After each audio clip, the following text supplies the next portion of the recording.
how do we explain inequality? Why was she born in a country far from war with the ability to have lots of food on her plate and all of these benefits that so many of us have had? Why this inequality? So the law of karma is the way that we explain this. But it's really important to realize that it is not a law of rewards and punishments. It is not about good and bad. It is not saying, oh, you're poor in this life, it means you were bad in some past life, therefore you are being punished. All it is saying is, with the sum total of your past actions and their karmic ripples in the universe, their karmic points in your karmic bank account, these are the experiences that you need to walk through in order to get closer to God, in order to complete your karmic journey. We superimpose, a lot of those of us, especially from the West, we superimpose this kind of Santa Claus idea on the law of karma as though it's sort of, Santa knows if you've been good or bad, and if you've been good, you get all your presents, and if you've been bad, then you don't. It's not that. It's not about good or bad or rewards or punishments. It's simply a law of nature that, number one, says when you plant an apple seed, you get an apple tree. Not because you're good or bad, but simply because that is the seed you have planted. And sometimes that tree sprouts immediately, so you have immediate karmic fruits. Sometimes that tree sprouts many, many years from now. You have long-term karmic fruits. Sometimes that tree sprouts in a future lifetime. But whatever fruit you have today, you can be sure that you planted a seed for it in the past. But that law of nature is also founded upon the ultimate truth of our birth, which is the end point, the goal of this whole karmic cycle of birth and death and rebirth and birth and death, is that ultimately that karmic bank account becomes clear. And that's when we merge into the divine, when the metaphoric drop merges with the metaphoric ocean. That no matter what we do is accruing karma, some of it sweet, some of it bitter.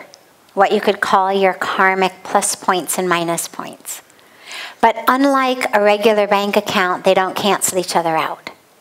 And that ultimately the whole point of our cycles is to stop accruing this karmic fruit through total surrender to the divine. Through recognizing that we are not the doer, we are just an instrument in the divine's hands. And when we totally surrender everything, that's when we stop accruing the fruit of it. There's a line in the Bhagavad Gita that says, Yat karoshi yadashnasi, yajjahoshi dadasyat, yat tapasya sekonteya, tat kurushva madarpanam. And it means, whatever you do, just offer it to me. Stop thinking of yourself as the doer. Recognize you are an instrument in the hands of the divine.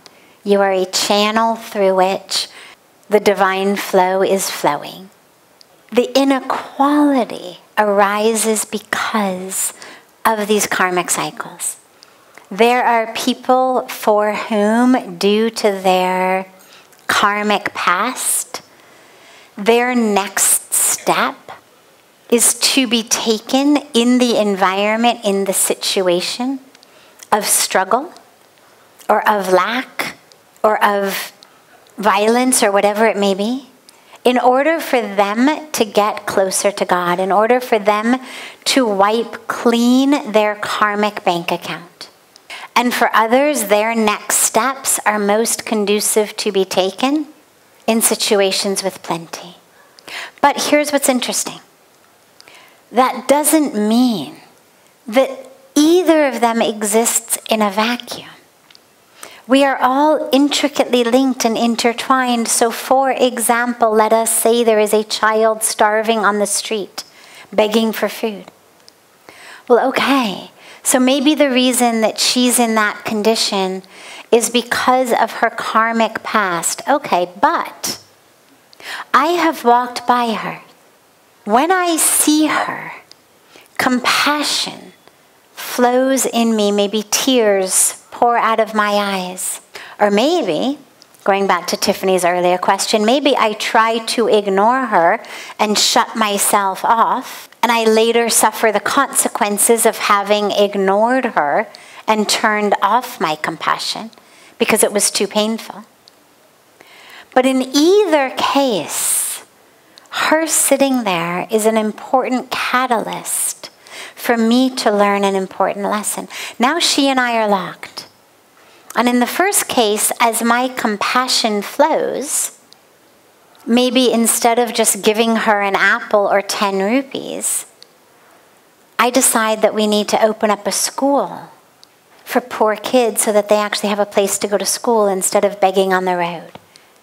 Now, her having been born in that situation served as a catalyst for hundreds of children who otherwise might not have had a school had I not had that reaction to seeing her.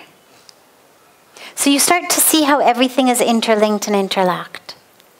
Inequality exists today, yes, because of our karmic past, but it also exists today to ignite, to catalyze our karmic present and future. We cannot excuse it, accept it, tolerate it, simply because we can explain it and understand it by the karmic past. Karma is not only of the past, it is of the present and the future. And so we must understand it also as that which is there today to catalyze us to work for peace, to work to bring more love and understanding in our world. And when we look at the violence and it rips our heart out, it inspires us to serve. It inspires us to act in whatever way we can to be those instruments of peace. And circling back to that digression I had taken into the Bhagavad Gita and the teaching, as we act, we remember that it's not about us. It's not, oh, me, the great peace builder, or oh, me, the great humanitarian. It's just about us, each of us, being an instrument in God's hands, being the channel through which divine flows in a certain way, in a certain time. And just anchoring in that as much as we possibly can. And anchoring in gratitude that we are not suffering in that way. And just asking the universe over and over again, how can I serve?